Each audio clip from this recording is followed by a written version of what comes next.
Sebelum piramida Mesir berdiri, sebelum manusia mengenal tulisan, ternyata ada sebuah tempat yang sudah dibangun dengan cara yang sampai hari ini masih membuat para ahli bertanya-tanya. Struktur batu raksasa ini tidak hancur oleh perang, tidak pula runtuh karena waktu. Yang lebih mengejutkan, tempat ini justru tertimbun tanah secara rapi, seolah sengaja ditinggalkan dalam diam. Dan dari sinilah sebuah kisah yang mengubah cara kita memandang sejarah manusia dimulai.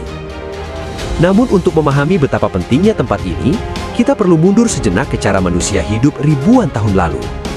Selama ini kita percaya bahwa manusia baru mampu membangun peradaban setelah hidup menetap dan bertani. Logikanya sederhana, tanpa pertanian tidak mungkin ada kota, apalagi bangunan megah.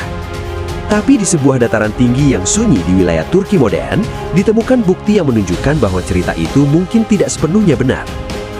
Tempat ini dikenal dengan nama Göbekli Tepe, sebuah situs yang usianya diperkirakan lebih dari 11.000 tahun, jauh lebih tua dari piramida Mesir. Yang membuat kisah ini semakin aneh, Göbekli Tepe sebenarnya sudah lama diketahui manusia modern. Pada tahun 1960-an, lokasi ini sempat disurvei oleh para peneliti.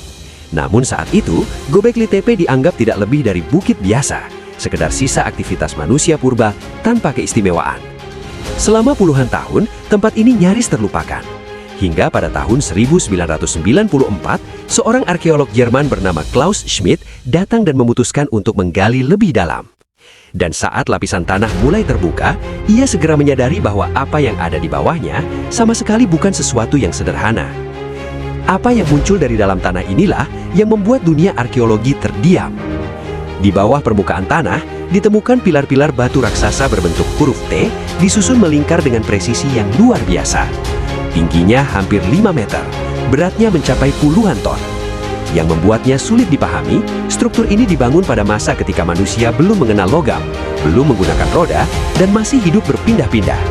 Bagaimana mungkin masyarakat pemburu pengumpul mampu merancang dan membangun sesuatu sebesar ini? Namun bukan hanya ukuran dan teknologinya yang memunculkan tanda-tanda besar. Pilar-pilar di Göbekli Tepe dipenuhi ukiran hewan seperti ular, singa, burung pemangsa, dan kalajengking. Ukirannya detail, konsisten, dan tampak memiliki makna simbolis yang kuat. Anehnya, di sekitar situs ini tidak ditemukan bukti pemukiman seperti rumah atau tempat memasak.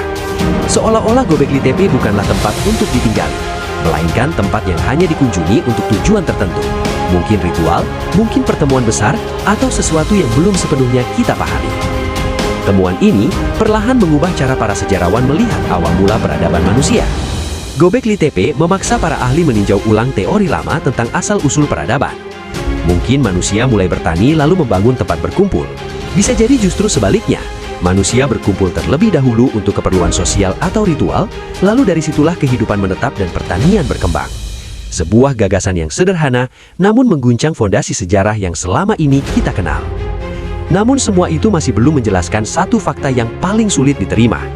Sekitar 8.000 tahun sebelum Masehi, Göbekli Tepe ditimbun tanah secara sengaja. Bukan karena bencana besar yang jelas tercatat, dan bukan pula karena keruntuhan mendadak. Lapisan tanah ini justru melindungi struktur di dalamnya selama ribuan tahun. Hingga hari ini, alasan dibalik ketukusan untuk menimbun situs sepenting Göbekli Tepe masih menjadi perdebatan di kalangan ilmuwan. Dan disinilah, kisah ini meninggalkan kita dengan lebih banyak pertanyaan daripada jawaban. Beberapa teori menyebut adanya perubahan sosial, yang lain mengaitkannya dengan pergeseran kepercayaan manusia purba. Namun tidak ada jawaban yang benar-benar pasti. Jika satu situs sepenting Göbekli Tepe bisa lama tidak dikenal dunia, mungkin masih banyak bagian dari sejarah manusia yang belum sepenuhnya kita pahami. Menurut kamu, apa alasan sebenarnya di balik penimbunan tempat ini? Tulis pendapatmu di kolom komentar. Dan jika kamu ingin melanjutkan perjalanan ke peradaban kuno lainnya yang tak kalah misterius, video berikutnya sudah menunggu.